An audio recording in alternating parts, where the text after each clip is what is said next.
Bismillahirrahmanirrahim. Əziz müsəlmanlar, oruç tutmağın faydalarından biri də yoxsul və kasıblara münasibətdə həmdərdik hissinin yaranması və oyanmasıdır.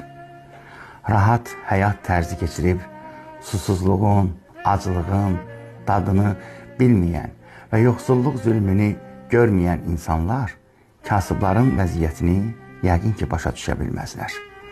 Oruç tutmaq, belə insanları qəflətdən oyatmaq, onlara yoxsulluq, acılıq, bunların çətinliyini dadızdırmaq, kasıblara kömək etmək, xeyirxahlıq göstərmək, dərdə şərik çıxmaq üçün bir vasitədir. Digər tərəfdən, mübarək Ramazan ayında ehsanlar verilir, nəzirlər paylanılır. Başqa bir tərəfdən isə orucluğun acılığı və susuzluğu yoxsulların vəziyyətini dərk etməyə şərait yaradır ki, bir sözlə bu ayda varlılar kasıblara, imkansızlara, yoxsullara daha da yaxın olurlar. Onlarda mərhəmət hissi yaranır. Belə ki, buna görə də Ramazan ayını kömək ayı da adlandırıblar.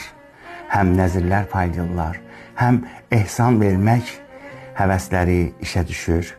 Yəni, müsəlmanlar ehsan verməklə, bu gözəl əməlləri, xeyirxah işləri əncam verməklə ilahi qəzəbdən və ilahi kindən uzaq olurlar, cəhənnəmin odun özlərindən uzaqlaşdırırlar.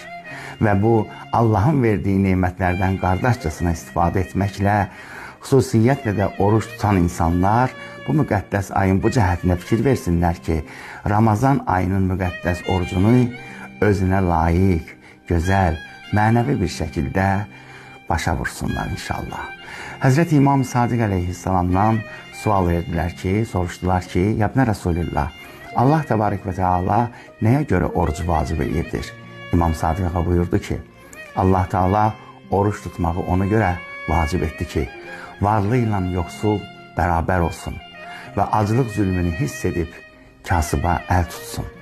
Əgər belə olmasaydı, varlılar yoxsul və kasıblara rəhm etməzdi. Allah bizlərə rəhm eləsin inşallah.